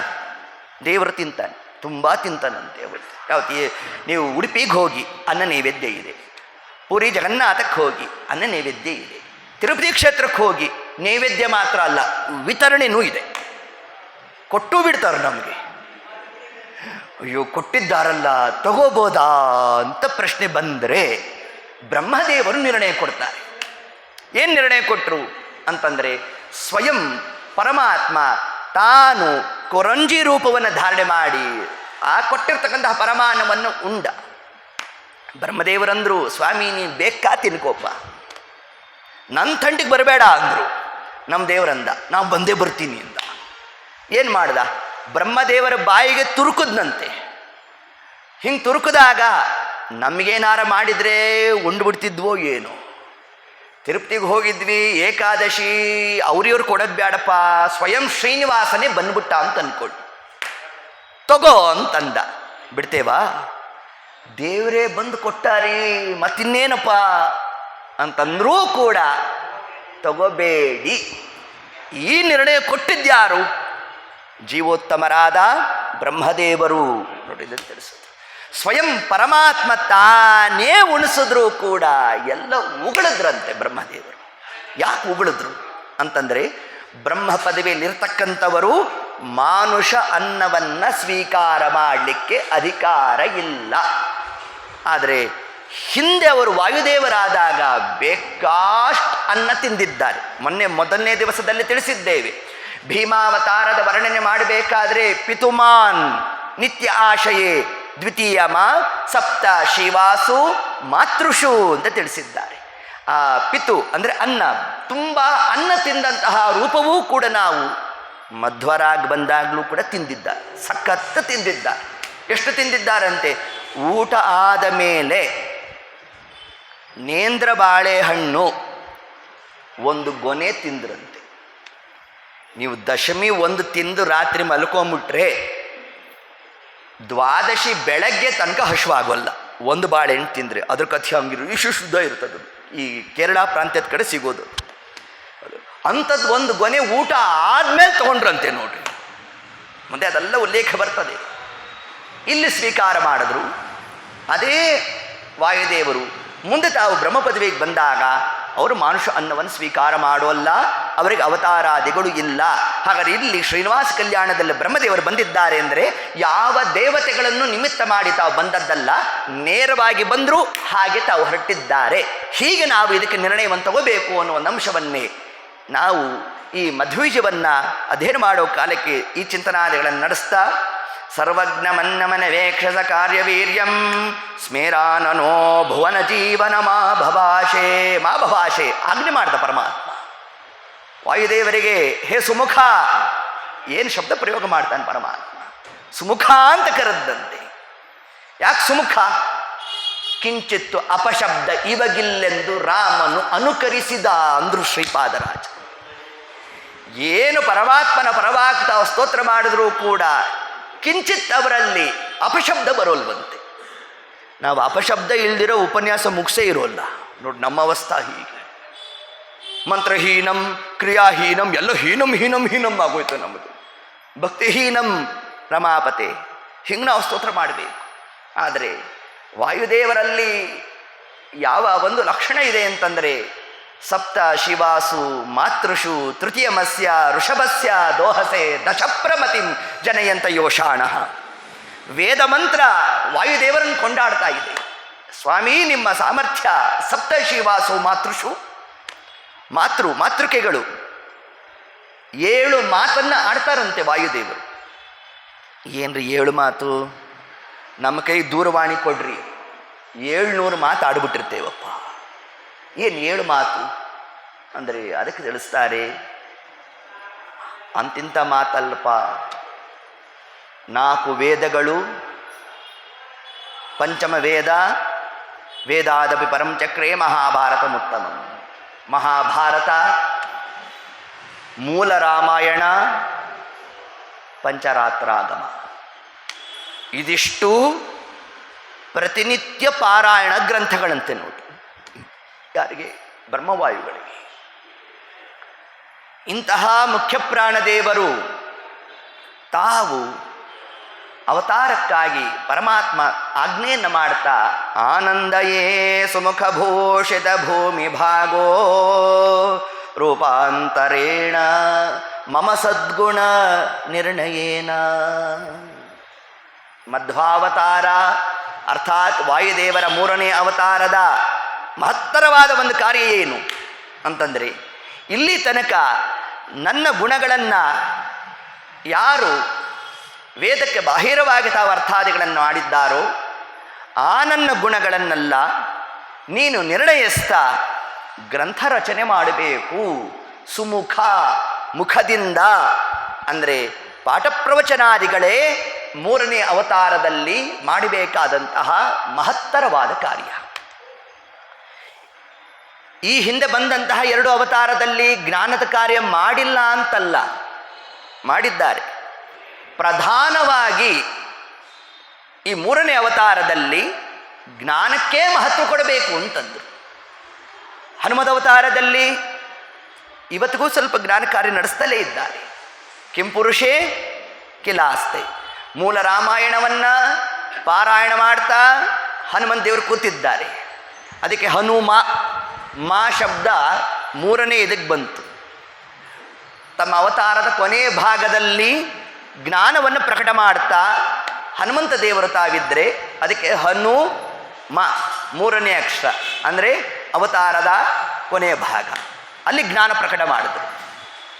ಇನ್ನು 2ನೇ ಅವತಾರದಲ್ಲಿ ಮಕಾರ 2ನೇ ಅಕ್ಷರ ಆಗೋಯಿತು, ಭೀಮ. 1ನೇ ಅವತಾರದಲ್ಲಿ 3ನೇ ಅಕ್ಷರ, 2ನೇ ಅವತಾರದಲ್ಲಿ 2ನೇ ಅಕ್ಷರ ಮಕಾರ, ಭೀಮ. ಮ ಅಂದ್ರೇನು? ಜ್ಞ, ಅದ್ಯಾಪಿ ಜ್ಞಾನ ಅಂತ, ಹೌದಾ? ಈ ಜ್ಞಾನವನ್ನು ಆಗಿಂದಾಗಲೇ ಪ್ರಕಟ ಮಾಡ್ತಾ ಇದ್ದರಂತೆ, ಮಧ್ಯದಲ್ಲೇ ಪ್ರಕಟ ಮಾಡ್ತಾ ಇದ್ದರಂತೆ. ಜರಾಸಂಧನನ್ನು ಸಂಹಾರ ಮಾಡಬೇಕಾದ್ರೆ ಹೋದರು, ಅವನು ಸೀಳು ಹಾಕಿದ್ರು, ಅವನಿಗೆ ಬಡಿದ್ರು, ಚಚ್ಚಿದ್ರು. ಅಷ್ಟೇ ಅಲ್ಲ, ಮೊದಲು ಮಾಡಿದ್ದೇನು? ವಾಕ್ಸಮರ. ಅವನೊಟ್ಟಿಗೆ ಹರಿಸರ್ವೋತ್ತಮತ್ವದ ಪ್ರತಿಪಾದನೆಯನ್ನು ನಡೆಸಿ ತರುವಾಯ ಅವನನ್ನು ಸಂಹಾರ ಮಾಡಿರೋದು. ಇದು ಭೀಮಾವತಾರ. ಅಷ್ಟು ಮಾತ್ರ ಅಲ್ಲ, ಧರ್ಮರಾಜನಿಗೂ ಅನೇಕ ಬಾರಿ ಜ್ಞಾನೋಪದೇಶವನ್ನು ತಾವು ನಡೆಸಿರ್ತಕ್ಕಂಥದ್ದು. ಜೀವಕರ್ತೃತ್ವದ ವಿಷಯವನ್ನು ಭೀಮಸೇನ ದೇವರು ತಾವು ಉಪದೇಶವನ್ನು ಮಾಡಿದ್ದಾರೆ. ಯಾರಿಗೆ? ಧರ್ಮರಾಜನಿಗೆ ಉಪದೇಶ ಮಾಡಿದ್ರು. ವನಪರ್ವದಲ್ಲಿ ಇದೇ ಒಂದು ಪ್ರಸಂಗ ಬರುತ್ತೆ. ಪ್ರತಿನಿತ್ಯ ಪುಷ್ಕಳವಾದ ಭೋಜನ, ಅಕ್ಷಯ ಪಾತ್ರೆಯಿಂದ ಬಂದು ಹೋಗಬೇಕು. ನದಿ ತೀರ ಬೇರೆ, ಋಷಿಮುನಿಗಳು ಬೇರೆ ಬರೋದು, ಪಾಠ ಪ್ರವಚನಾದಿಗಳನ್ನು ನಡೆಸ್ತಾ ಇರೋದು, ಅದನ್ನು ಕೇಳ್ತಾ ಪುಷ್ಕಳವಾಗಿ ಪ್ರಸಾದ ತಗೊಳ್ತಾ ನೆಮ್ಮದಿಯಾಗಿದ್ದು ಬಿಟ್ಟಿದ್ದಂತೆ ಧರ್ಮರಾಜ. ದ್ರೌಪದಾದೇವಿ ಬಂದು, ಸ್ವಾಮಿ ಏನು ಮಾಡ್ತಾ ಇದ್ದೀರಿ, ಯಾಕೆ ಏನು ಅಂದ. ಬ್ರಾಹ್ಮಣನಂತೆ ವರ್ತನೆ ಮಾಡ್ತಾ ಇದ್ದೀರಲ್ಲ ಅಂತ. ಏನು ಬ್ರಾಹ್ಮಣನಂತೆ ಅಂತಂದ್ರೆ ಏನು ಬಂದಿರೋತ್ತೋ ಅದರಲ್ಲಿ ತೃಪ್ತಿಯನ್ನು ಹೊಂದೋದು ಬ್ರಾಹ್ಮಣನಾದವನ ಕರ್ತವ್ಯ. ಯದೃಚ್ಛಾಲಾಭದಿಂ ಪ್ರೋಚ್ಛನಾಗುವುದೇ ಫಲ. ಯಾರಿಗೆ? ಬ್ರಾಹ್ಮಣನಾದವನಿಗೆ. ಆದರೆ ಈ ಧರ್ಮ ಕ್ಷತ್ರಿಯನಾದವನಿಗೆ ಅಧರ್ಮ ಅಂತ ಕರೆಸ್ಕೊಳ್ಳುತ್ತೆ. ಬ್ರಾಹ್ಮಣ ಬೇಕು ಅಂತ ಅನ್ನಬಾರದು, ಕ್ಷತ್ರಿಯ ಸಾಕು ಅಂತ ಅನ್ನಬಾರದು. ನೋಡಿ, ಇಷ್ಟಿದೆ ಕ್ರಮ. ಇದ್ದಾಗ ನೀವು ಏನೋ ಒಂದಿಷ್ಟು ಪಾಠ ಪ್ರವಚನ ಹೀಗೆ ಈ ವರ್ತನೆ ನಡೆಸ್ತಕ್ಕಂಥದ್ದು ಈ ವರ್ಣಾಶ್ರಮಕ್ಕೆ ಉಚಿತ ಅಲ್ಲ ಅಂತ ದ್ರೌಪದಾದೇವಿ ತಾನು ಉಪದೇಶವನ್ನು ಮಾಡಿದರೆ, ಆಗ ನಮ್ಮ ಧರ್ಮರಾಜ ಏನಂದ, ನಂದೇನಿಲ್ಲ ಎಲ್ಲ ಕೃಷ್ಣಂದೇ ಅಂದ್ಬಿಟ್ಟ. ಆಗ ಭೀಮಸೇನ ದೇವರು ಬಂದು ತಾವು ಪ್ರಶ್ನೆ ಮಾಡಿದ್ದೆ, ಅಣ್ಣ ಎಲ್ಲ ಕೃಷ್ಣಂದೇ ಅಂತ ನೀನಂದರೆ ಜೀವರಿಗೆ ಕರ್ತೃತ್ವ ಇದೆಯೋ ಇಲ್ಲವೋ ವಿಷಯ ತಗೊಂಡು ಜೀವ ಕರ್ತೃತ್ವದ ಆ ಒಂದು ಪ್ರತಿಪಾದನೆಯನ್ನೇ ಧರ್ಮರಾಜನ ಮುಂದೆ ಭೀಮಸೇನ ದೇವರು ತಾವು ಮಾಡಿದ್ದು, ಆಗಿಂದಾಗಲೇ ತಾವು ಮಾಡಿದ್ರಿಂದಾಗಿ ಅವರ ನಾಮದಲ್ಲೂ ಕೂಡ ಏನಾಯಿತು, ಮಧ್ಯದಲ್ಲಿ ಮಕಾರ ಕೂತ್ಕೊಳ್ತು, ಭೀಮ ಅಂತಾಯಿತು. ಇನ್ನು ತೃತೀಯ ಅವತಾರ, ಅವತಾರ ಮಾಡೋ ಕಾಲಕ್ಕೆ ಜ್ಞಾನವನ್ನು ಪ್ರಕಟ ಮಾಡಿದ ರೂಪ. ಅದಕ್ಕೆ ಮಾ ಎಲ್ಲಿಗೆ ಬಂದ್ಬಿಡ್ತು, ಮೊದಲನೇ ಅಕ್ಷರಕ್ಕೆ ಬಂದ್ಬಿಡ್ತು, ಮಧ್ವಾ ಅಂತಾಗೋಯ್ತು. ಹನುಮ ಅಂದಾಗ ಮಕಾರ 3ನೇ ಸ್ಥಾನಕ್ಕೆ ಬಂತು, ಭೀಮ ಅಂದಾಗ 2ನೇ ಸ್ಥಾನಕ್ಕೆ ಬಂತು, ಮಧ್ವಾ ಅಂತಂದಾಗ ಪ್ರಮುಖವಾದ ವಾಯುದೇವರ ತೃತೀಯಾವತಾರದ ಕಾರ್ಯ ಏನು ಅಂತಂದರೆ ಅದು ಜ್ಞಾನಾವತಾರ. ಅದನ್ನು ಸ್ವಯಂ ಪರಮಾತ್ಮ ಆನಂದಯೇ ಸುಮುಖಭೂಷಿತ ಭೂಮಿ ಭಾಗೋ ರೂಪಾಂತರೇಣ ಮಮ ಸದ್ಗುಣ ನಿರ್ಣಯೇನ. ನನ್ನ ಸದ್ಗುಣಗಳನ್ನು ನಿರ್ಣಯಿಸಬೇಕಪ್ಪ ಅಂತ ಪರಮಾತ್ಮ ತಾನು ತಿಳಿಸಿದ್ರೆ, ಅದಕ್ಕೆ ಮುಂದೆ ಶ್ರೀಮದ್ ಆಚಾರ್ಯರಿಂದ ಪ್ರಣೀತವಾಗಿರತಕ್ಕಂಥದ್ದೇ ಮಹಾಭಾರತ ತಾತ್ಪರ್ಯ ನಿರ್ಣಯ, ಶ್ರೀಮದ್ ಭಾಗವತ ತಾತ್ಪರ್ಯ ನಿರ್ಣಯ, ಇನ್ನು ಅನೇಕ ಅನೇಕ ಅನೇಕ ಏನು ಅತ್ಯಂತ ಜಟಿಲ ಭಾಗವಾಗಿರತಕ್ಕಂಥ ಮಹಾಭಾರತ. ಆ ಮಹಾಭಾರತ ಸಮಗ್ರ ಸಾರವನ್ನೇ ಶ್ರೀಮದ್ ಆಚಾರ್ಯರು 81 ಶ್ಲೋಕದಲ್ಲಿ ಕೊಟ್ಟಿದ್ದಾರೆ ಮಹಾನುಭಾವ. ಅದೇ ಯಮಕ ಭಾರತ ನೋಡಿ ತಿಳಿಸುತ್ತೆ. ಮುಂದೆ ಕೃಷ್ಣನ ಗೀತೆಗೆ ಗೀತಾ ತಾತ್ಪರ್ಯ, ಗೀತಾ ಭಾಷ್ಯ ಎರಡಂತಾವು ಅನುಗ್ರಹ ಮಾಡುವುದು. ಈ ಕ್ರಮದಲ್ಲಿ ಪರಮಾತ್ಮನ ವಿಷಯಕವಾಗಿ ಆನಂದಯೇ ಸುಮುಖ. ಯಾಕೆ ಪರಮಾತ್ಮ ಸುಮುಖ ಅಂತ ತಾನು ಸಂಬೋಧನೆ ಮಾಡ್ದ ಅಂತಂದರೆ, ಈ ಅವತಾರ ಮುಖಕ್ಕೆ ಸಂಬಂಧಪಟ್ಟಿದ್ದು.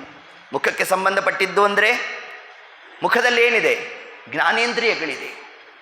ಜ್ಞಾನಕ್ಕೆ ಸಂಬಂಧಪಟ್ಟಂತಹ ಕಾರ್ಯವನ್ನು ನಡೆಸಬೇಕು. ಇದು ಪರಮಾತ್ಮ ತಾನು ತಿಳಿಸ್ಲಿಕ್ಕಾಗಿ ವಾಯುದೇವರಿಗೆ ಹೇ ಸುಮುಖ ಅಂತ ತಾನು ಕರೆದಂತೆ. ಇರೋದು ಪಂಚಜ್ಞಾನೇಂದ್ರಿಯ ಎಲ್ಲ ಎಲ್ಲಿ ಕೂತ್ಕೊಂಡಿದೆ, ಮುಖಭಾಗದಲ್ಲಿ ಕೂತ್ಕೊಂಡ್ಬಿಟ್ಟಿದೆ. ಕಣ್ಣು ಜ್ಞಾನೇಂದ್ರಿಯ, ಕಿವಿ ಅದೊಂದು ಜ್ಞಾನೇಂದ್ರಿಯ, ಇನ್ನು ನಾಸಿಕ ಅದೊಂದು ಜ್ಞಾನೇಂದ್ರಿಯ, ಇನ್ನು ಜಿಹ್ವೇಂದ್ರಿಯ ಅದೊಂದು ಜ್ಞಾನೇಂದ್ರಿಯ. ಹೀಗೆ ಈ ಕ್ರಮದಲ್ಲಿ ಇರ್ತಕ್ಕಂತಹ ಎಲ್ಲ ಜ್ಞಾನಕ್ಕೆ ಪ್ರಧಾನವಾದ ಆ ಎಲ್ಲ ಅಂಗಗಳು ಮುಖಭಾಗದಲ್ಲೇ ಇರೋದರಿಂದಾಗಿ ಜ್ಞಾನಕ್ಕೆ ಪ್ರಾಧಾನ್ಯವನ್ನು ಕೊಡಬೇಕು ಅಂತ ಪರಮಾತ್ಮ ತಾನು ಮುಖ್ಯ ಪ್ರಾಣ ದೇವರಿಗೆ ಆಜ್ಞೆಯನ್ನು ತಾನು ಮಾಡ್ತಾ ಹೇ ಸುಮುಖ ಭೂಮಿ ಭೂಷಿತ ಭಾಗೋ ಅಂತ ಏನು ತಿಳಿಸಿದ್ದಾರೆ. ತತ್ಕ್ರಮದಲ್ಲಿ ಆ ಕಾರ್ಯವೀರ್ಯಂ ಹಿಂದೆ ಒಂದು ಶಬ್ದವನ್ನು ಹಾಕಿದ್ರು. ಒಂದು ಕಾರ್ಯ ನಾವು ಸಂಕಲ್ಪ ಮಾಡಿರ್ತೇವೆ, ಪೂರ್ಣನೇ ಆಗೋಲ್ಲ. ಪೂರ್ಣ ಯಾಕೆ ಆಗಲಿಲ್ಲ, ಅಷ್ಟು ಪ್ರಬಲವಾದ ಪುಣ್ಯ ನಮ್ಮಲ್ಲಿ ಇರೋಲ್ಲ. ಇದನ್ನು ತಿಳಿಸ್ತಾರೆ ನನಗೆ. ಇದನ್ನೇ ಶಿಷ್ಟಾಚಾರ ಪರಂಪರೆಗಾಗಿ ಆಚಾರ್ಯರು ತಾವು ಮಂಗಳ ಶ್ಲೋಕವನ್ನು ತಮ್ಮ ಗ್ರಂಥಗಳಲ್ಲಿ ಮಾಡಿದ್ದರ ಆಂತರ್ಯ ಏನು? ಮಂಗಳ ಶ್ಲೋಕವನ್ನು ಯಾಕೆ ಮಾಡಬೇಕು ಅಂತಂದರೆ, ಹಿಡಿದ ಗ್ರಂಥ ಅದು ಪೂರ್ಣ ಆಗಬೇಕಾದರೆ ಯಾವ ವಿಘ್ನಗಳಿಲ್ಲದೇನೆ ಆಗ ಮಂಗಳ ಶ್ಲೋಕವನ್ನು ಮಾಡಬೇಕು ಅಂತಿದೆ. ಹಾಗಾದರೆ ನಿಮ್ಮ ಆಚಾರ್ಯರು ಮಂಗಳ ಶ್ಲೋಕವನ್ನು ಮಾಡಿದ್ದಾರೆ ಅಂತಂದರೆ ಅವ್ರಿಗೂ ವಿಘ್ನಾದಿಗಳು ಇತ್ತಾ ಅಂತ ಪ್ರಶ್ನೆ ಬಂದರೆ, ಅವರಿಗೆ ವಿಘ್ನ ಇತ್ತು ಅಂತ ಮಾಡಿದ್ದಲ್ರು.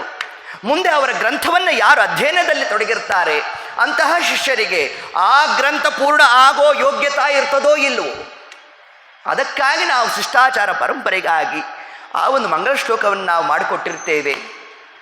ಪುನಃ ಇನ್ನೊಂದು ಪ್ರಶ್ನೆ ಬಂತು, ನಾವು ಮಂಗಳ ಶ್ಲೋಕವನ್ನು ಅಧ್ಯಯನ ಮಾಡಿದ್ದೇವೆ, ಅದನ್ನು ಹೇಳಿರ್ತೇವೆ, ಆದರೂ ಆ ಗ್ರಂಥ ಮಂಗಲ ಆಗಲಿಲ್ವಲ್ಲ, ಪೂರ್ಣ ಆಗಲಿಲ್ವಲ್ಲ ಅಂತ ಹಿಂಗೆ ಯಾರಾದರೂ ಪ್ರಶ್ನೆ ಮಾಡಿದ್ರೆ ಅದಕ್ಕೆ ತಿಳಿಸಿದ್ರು, ಪೂರ್ವ ಜನ್ಮದ ಕರ್ಮ ಪ್ರಬಲವಾಗಿದ್ದರೆ ಮಂಗಳ ಶ್ಲೋಕಾದಿಗಳನ್ನು ಹೇಳಿದ್ರೂ ಕೂಡ ಈ ಜನ್ಮಕ್ಕೆ ಆ ಗ್ರಂಥ ಅವರಿಗೆ ಪೂರ್ಣ ಆಗೋಲ್ಲ. ಮುಂದೆ ಅವನ ಪ್ರಾರಬ್ಧ ಕರ್ಮಾದಿಗಳೆಲ್ಲ ಉಪಮರ್ದನ ಆದಾಗ ಪರಮಾತ್ಮ ಅದರ ವ್ಯವಸ್ಥೆಯನ್ನು ಮಾಡ್ತಾನೆ, ಅದು ತರುವಾಯ. ಆದರೆ ಪ್ರಸ್ತುತ ಹಿಡಿದ ಕಾರ್ಯ ಪೂರ್ಣ ನಾವು ಮಾಡಿದ್ದೇವೆ ಅಂತಂದರೆ ಪ್ರಬಲವಾದ ಪುಣ್ಯ ಇರಬೇಕು ನಮ್ಮಲ್ಲಿ, ಯಾವ ವಿಘ್ನಗಳು ಇರಬಾರದು. ಆ ಎಲ್ಲ ಕ್ರಮದಲ್ಲೂ ಪೂರ್ಣತೆ ಇರತಕ್ಕಂಥದ್ದು ಯಾರಲ್ಲಿ? ಅದು ವಾಯುದೇವರಲ್ಲಿ. ಅದಕ್ಕೆ ಕಾರ್ಯ ವೀರ್ಯಂ, ಹಿಡಿದ ಕಾರ್ಯ ಪೂರ್ಣ ಆಗಬೇಕಾದರೆ ಹರಿಯ ಸಂಕಲ್ಪ ಅಂತ ತಿಳಿಸಿದ್ದಾರೆ. ಇದೇ ನಮ್ಮ ಹನುಮಂತ ದೇವರು ಸೀಮೋಲ್ಲಂಘನವನ್ನು ತಾವು ಮಾಡಬೇಕಾದರೆ ಮೊದಲಿಗೆ ಪರಮಾತ್ಮನನ್ನು ಏನಂತ ಸ್ತೋತ್ರ ಮಾಡಿದ್ರು? ರಾಮಾಯ ಶಾಶ್ವತ ಸುವಿಸ್ತೃತ ಷಡ್ಗುಣಾಯ ಸರ್ವೇಶ್ವರಾಯ ಬಲವೀರ್ಯ ಮಹಾರ್ಣವಾಯ. ಪರಮಾತ್ಮನಲ್ಲಿರ್ತಕ್ಕಂತಹ ಆ ವೀರ್ಯತ್ವದ ಚಿಂತನೆಯನ್ನೇ, ಅದರ ಉಪಾಸನೆಯನ್ನೇ ಎಷ್ಟು ನಡೆಸಿದ್ದಾರೆ ಅಂತಂದರೆ, ಇವರೂ ಕೂಡ ಒಂದು ಕಾರ್ಯವನ್ನು ಹಿಡಿದ್ರು ಅಂದರೆ ಅದು ಪೂರ್ಣ ಆಗುವ ಹಂತಕ್ಕೆ ಭಗವದ್ ಉಪಾಸನೆಯನ್ನು ಮಾಡಿರ್ತಕ್ಕಂಥದ್ದು ಯಾರು? ಮುಖ್ಯ ಪ್ರಾಣದೇವರು. ತನ್ನಿಮಿತ್ತ ಪಂಡಿತಾಚಾರ್ಯ ತಾವಿಲ್ಲಿ ಶಬ್ದವನ್ನು ಹಾಕ್ತಾ, ಸ್ಮೇರಾನನೋ ಭುವನ ಜೀವನ ಮಾ ಭಭಾಷೆ ಸರ್ವಜ್ಞ ಮನ್ಯ ಮನವೇಕ್ಷಸ ಕಾರ್ಯವೀರ್ಯಂ. ಹಿಡಿದ ಕಾರ್ಯ ಅದು ಪೂರ್ಣ ಆಗಬೇಕಾದರೆ ಯಾರಿಗೆ ಕಲಿದೋಷ ಇಲ್ವೋ ಅವರ ಮಾತ್ರ ಆ ಕಾರ್ಯವನ್ನು ಪೂರ್ಣ ಮಾಡಲಿಕ್ಕೆ ಸಾಧ್ಯ ಅನ್ನೋ ಒಂದು ಅಂಶವನ್ನೇ ಮೇಲಿಂದ ಮೇಲೆ ವಿಶ್ವಗುರೋರ್ ವಿಶುದ್ಧಾಂ. ಯಾಕೆ ನಾವು ವಾಯುದೇವರನ್ನು ವಿಶ್ವಗುರುಗಳು ಅಂತ ಸ್ತೋತ್ರ ಮಾಡಬೇಕು ಅಂದರೆ, ಯಾರಲ್ಲಿ ಕಲಿದೋಷ ಇಲ್ವೋ ಅಂಥವರನ್ನೇ ನಾವು ಸ್ತೋತ್ರಾದಿಗಳನ್ನು ಮಾಡಬೇಕು ಅನ್ನೋ ಒಂದು ಅಂಶವನ್ನೇ ವಿಶೇಷವಾಗಿ ಇಲ್ಲಿ ನಮಗೆ ಹೇಳ್ತಾ, ವೇದಾಂತ ಮಾರ್ಗ ಪರಿಮಾರ್ಗಣ ದೀನ ದೂನಾಹ ದೈವೇ ಪ್ರಜಾ ವಿಶರಣಾ ಕರುಣಾಂ ಪದಂ ನಃ. ವೇದಾಂತ ಮಾರ್ಗ, ವೇದ, ವೇದದ ಅಂತ ಉಪನಿಷತ್ತು, ಅದರಲ್ಲಿ ಏನು ಪರಮಾತ್ಮನ ಪಾರಮ್ಯವನ್ನು ತಿಳಿಸ್ಲಿಕ್ಕೆ ಹೊರಟಿದೆ. ಅಂತಹ ವೇದದ ಆ ಒಂದು ಮಾತಿಗೆ ಅವರಿಗೆ ಸ್ವೇಚ್ಛಾನುಸಾರ ಅದಕ್ಕೆ ತಾವು ಅರ್ಥಾದಿಗಳನ್ನು ಬರ್ಕೊಂಡು ವೇದಾದಿಗಳ ಅಪಲಾಪವನ್ನು ಏನು ಮಾಡಿರ್ತಾರೆ ಅದೇ ಸತ್ಯನೇನು ಅಥವಾ ನಾವು ತಿಳಿದಿದ್ದ ಸತ್ಯನು? ಈ ಒಂದು ಜಿಜ್ಞಾಸದಲ್ಲಿ ಸಜ್ಜೀವರು ದೀನದೂನಾಹ ಅತ್ಯಂತ ದುಃಖತಪ್ತರಾಗಿದ್ದಾರೆ. ಆದ್ದರಿಂದ ಸಜ್ಜನರು ಯಥಾರ್ಥ ಜ್ಞಾನದಿಂದ ಚ್ಯುತರಾಗಬಾರದು, ದುರ್ಜನರಿಗೆ ಯಥಾರ್ಥ ಜ್ಞಾನ ಪ್ರಾಪ್ತಿಯಾಗಬಾರದು. ಇದು ಪರಮಾತ್ಮನ ಒಂದು ಸಂಕಲ್ಪ. ಇದು ಎಲ್ಲ ಅವತಾರಗಳಲ್ಲೂ ಪರಮಾತ್ಮ ಈ ಕಾರ್ಯವನ್ನು ನಡೆಸಿರ್ತಾನೆ. ಒಂದೇ ಭಗವತ್ ಕಾರ್ಯ, ಅದನ್ನು ಎರಡು ವಿಧವಾದಂತಹ ಕ್ರಿಯೆಗಳನ್ನು ನಡೆಸಿಬಿಟ್ಟಿರ್ತಾನೆ. ಸಜ್ಜನರಿಗೆ ಶಿಕ್ಷಣ ಆಗಬೇಕು, ದುರ್ಜನರು ಮೋಹಗ್ರಸ್ತರಾಗಬೇಕು. ಇಷ್ಟು ಕಾರ್ಯ ಪ್ರತಿಯೊಂದು ಯುಗದಲ್ಲೂ, ಪ್ರತಿಯೊಂದು ಅವತಾರದಲ್ಲೂ, ಪ್ರತಿಯೊಂದು ಕಾರ್ಯದಲ್ಲೂ ಪರಮಾತ್ಮ ತಾನು ತೋರ್ತಾ ಇರ್ತಾನೆ. ವಿಶ್ವಾಮಿತ್ರೇಣ ಮಂತ್ರ ಹೃದ ನಿರ್ಸಹಿತಾಂ ತಾಟಕಾಂ ಘಾತುಕೋಸ್ತ್ರಂ. ರಾಘವೇಂದ್ರ ಸ್ವಾಮಿಗಳು ರಾಮಚಾರಿತ್ರ ಮಂಜರಿಯಲ್ಲಿ ಈ ವಿಷಯವನ್ನು ದಾಖಲು ಮಾಡ್ತಾರೆ. ವಿಶ್ವಾಮಿತ್ರೇಣ ಮಂತ್ರ, ವಿಶ್ವಾಮಿತ್ರರಿಂದ ರಾಮಚಂದ್ರ ಎರಡು ಮಂತ್ರ ಸ್ವೀಕಾರ ಮಾಡಿದ. ಯಾವೆರಡು ಮಂತ್ರ? ಬಲ, ಅತಿಬಲ ಅನ್ನೋ ಮಂತ್ರವನ್ನು ಸ್ವೀಕಾರ ಯಾಕೆ ಮಾಡ್ದ, ಇದರ ಫಲ ಏನು ಅಂತಂದರೆ ಹಸಿವು, ನೀರಡಿಕೆ, ಶ್ರಮಾದಿಗಳು ಆಗೋಲ್ಲ ಅಂತ ತಿಳಿಸೋದು. ಹಾಗಾದರೆ ರಾಮದೇವರು ಸ್ವೀಕಾರ ಮಾಡಿದ್ರು ಅಂದರೆ ಏನಾಯಿತು, ರಾಮದೇವರಿಗೂ ಕೂಡ ಹಸಿವು ಇದೆ, ನೀರಡಿಕೆ ಇದೆ, ಶ್ರಮ ಇದೆ, ಅದಕ್ಕೋಸ್ಕರ ಸ್ವೀಕಾರ ಮಾಡಿದ. ಇಷ್ಟು ಅರ್ಥ ಮಾಡಿಬಿಟ್ರೆ ಸಾಕಂತೆ, ಅಂದಂತ ಮಸ್ಕ್ ಹೊಟ್ಟೋಗ್ಬೋದಂತೆ. ನೋಡಿ, ಸುಲಭವಾಗಿ ಹೊಟ್ಟೋಗ್ಬೋದಂತೆ. ಇಷ್ಟೇ, ರಾಮದೇವರು ವಿಶ್ವಾಮಿತ್ರರಿಂದ ತಾನು ಮಂತ್ರ ಸ್ವೀಕಾರ ಮಾಡಿದ್ದು ನಮ್ಮಂತೆ ಅವನಿಗೂ ಕೂಡ ಇದೆ. ಇಷ್ಟು ಚಿಂತನೆ ಮಾಡಿದ್ರೆ ಸಾಕು. ಯಾವುದಕ್ಕೆ, ನಾವು ತ್ರಿವಿಧಂ ನರಕಸ್ಯೇದಂ, ನರಕ ಕರ್ಕೊಂಡು ಹೋಗಿಬಿಟ್ಬಿಡ್ತದಂತೆ. ಇದು ಯಾರಿಗೆ, ದುಷ್ಟ ಜನರಿಗೆ ಅಸುರ ಮೋಹನಾರ್ಥವಾಗಿ ಪರಮಾತ್ಮ ಈ ಒಂದು ಕಾರ್ಯ ಅವರಿಗೆ ಹೀಗೆ ಅರ್ಥವಾಗುವಂತೆ ತಾನು ಮಾಡಿಸಿದ್ರೆ, ಇದೇ ಪ್ರಸಂಗ ಸಜ್ಜನರಿಗೆ ಶಿಕ್ಷಣ ಹೇಗೆ ಅಂತಂದರೆ, ನಾವು ಒಂದು ಅಧ್ಯಯನಾದಿಗಳನ್ನು ನಡೆಸಬೇಕು ಅಂತಂದರೆ ಗುರುಗಳ ದ್ವಾರವೇ ನಾವು ಅಧ್ಯಯನವನ್ನು ಮಾಡಬೇಕು. ಮಂತ್ರ ಸ್ವೀಕಾರ ಗುರುಗಳ ದ್ವಾರ, ಗುರುಪ್ರಸಾದೋ ಬಲವಾನ್ ಇದನ್ನು ತಿಳಿಸಿದ್ದಾರೆ. ಅದರಂತೆ ಗುರುಮುಖೇನ ನಾವು ಮಂತ್ರವನ್ನು ಸ್ವೀಕಾರ ಮಾಡಬೇಕು ಅಂತ ಸಜ್ಜನರಿಗೆ ಪರಮಾತ್ಮ ತಾನಲ್ಲಿ ಪಾಠ ಮಾಡಿದ್ದಾನೆ. ಹೊರತಾಗಿ ಅದರಿಂದಾಗಿ ದೇವರಿಗೆ ಏನು ಪ್ರಯೋಜನ ಇಲ್ಲ. ಇಷ್ಟು ನಿರ್ಣಯ ತಗೋಬೇಕು ನಾವು. ಅದರಂತೆ ಇಲ್ಲೂ ಕೂಡ ಶ್ರೀಮದ್ ಆಚಾರ್ಯರು ತಾವೇನು ಆ ಪರಮಾತ್ಮನ ವಿಷಯಕವಾಗಿ ಆ ಒಂದೊಂದು ರೂಪದಲ್ಲೂ ಇಂತಿಂತಹ ಕಾರ್ಯವನ್ನು ಏನು ನಡೆಸಿರ್ತಾನೆ. ಬೌದ್ಧಾವತಾರದಲ್ಲಿ ಪರಮಾತ್ಮ ಬಂದು ಮಾಡಿರ್ತಕ್ಕಂಥ ಕಾರ್ಯ ಏನು, ವೇದ ಸುಳ್ಳು ಅಂತಲೇ ಹೇಳಿದ ಪರಮಾತ್ಮ. ಇದನ್ನೇ ಅಸಜ್ಜನರು ಸತ್ಯ ಅಂತ ತಗೊಂಡ್ಬಿಟ್ರು. ಕೊನೆಗೆ ಪರಮಾತ್ಮ ಅಂದ, ಇದು ಎಲ್ರಿಗೂ ಅಲ್ಲ, ಇದು ಮೋಹ ಉಂಟು ಮಾಡಲಿಕ್ಕೋಸ್ಕರ ಮಾಡಿದೆ ಅಂದ್ಬಿಟ್ಟ ಪರಮಾತ್ಮ. ಯಾಕೆ ಈ ಕಾರ್ಯ ಮಾಡ್ದ ಅಂತಂದರೆ, ಎಲ್ಲರಿಗೂ ಸಾಧನೆ ಏಕಪ್ರಕಾರ ಅಲ್ಲ. ದುರ್ಜನರೂ ಕೂಡ ಏನಾದರೂ ವೇದ ಪ್ರಣೀತವಾದಂತಹ ಸದ್ಧರ್ಮಾನುಷ್ಠಾನ ಪರರಾಗ್ಬಿಟ್ರು ಅಂತಂದರೆ ನಮ್ಮ ದೇವರಿಂದ ವೈಕುಂಠದಲ್ಲಿ ಎಲ್ಲಿ ಜಾಗ ಮಾಡಲು ಅಂತ. ಅದರಿಂದ ಸಜ್ಜನರಿಗೆ ಮಾತ್ರ ಯಥಾರ್ಥವಾದ ಜ್ಞಾನ ಬರಬೇಕು.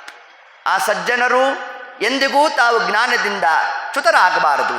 ತನ್ನಿಮಿತ್ತ ಪರಮಾತ್ಮ ವೇದಾಂತ ಮಾರ್ಗ ಪರಿಮಾರ್ಗಣ ದೀನದೂನಾಹ, ಇದನ್ನೇ ವಾಯುದೇವರಲ್ಲಿ ಪರಮಾತ್ಮ ತಾನು ತಿಳಿಸ್ತಾ ಇದ್ದಾನಂತೆ. ಸಜ್ಜನರಿಗೆ ಯಥಾರ್ಥ ಜ್ಞಾನ ಪ್ರಾಪ್ತಿಯಾಗಬೇಕಪ್ಪ, ತನ್ನಿಮಿತ್ತ ನೀನು ಅವತಾರ ಮಾಡಿ ಮಮ ಸದ್ಗುಣ ನಿರ್ಣಯೇನ ನಾರಾಯಣಂ ಗುಣೈಸ್ಸರ್ವೈಃ ಉದೀರ್ಣಂ ದೋಷವರ್ಜಿತಂ.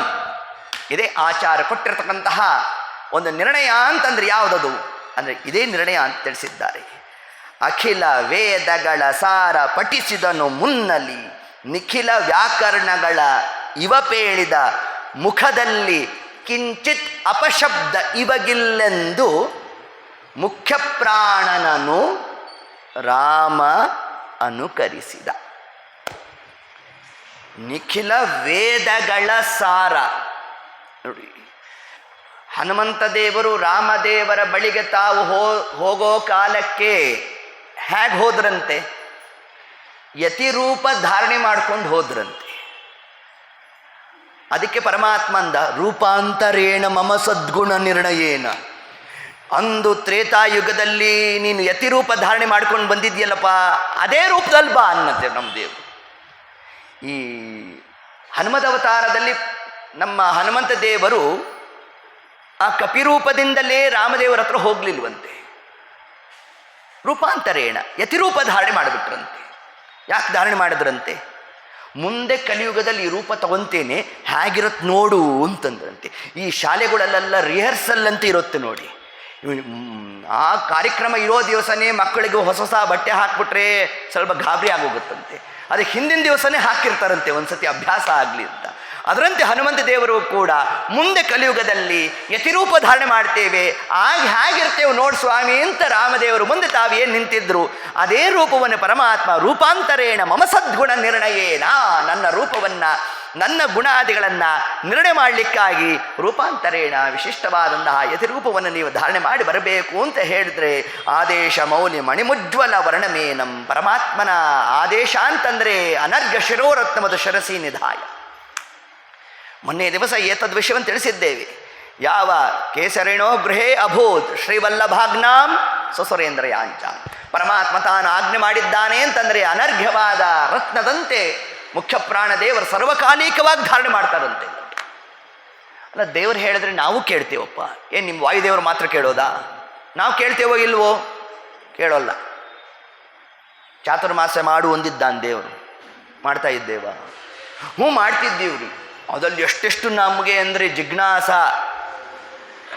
ಇದು ಬರುತ್ತಾ, ಅದು ಬರುತ್ತಾ, ಯಾವುದು ಬರುತ್ತೆ ಯಾವುದು ಬರಲ್ಲ ಅಂತ ಜಿಜ್ಞಾಸ ಮಾಡೋಷ್ಟರಲ್ಲಿ ಆ ವ್ರತನೇ ಮುಗಿದು ಹೋಗಿರಬೇಕು.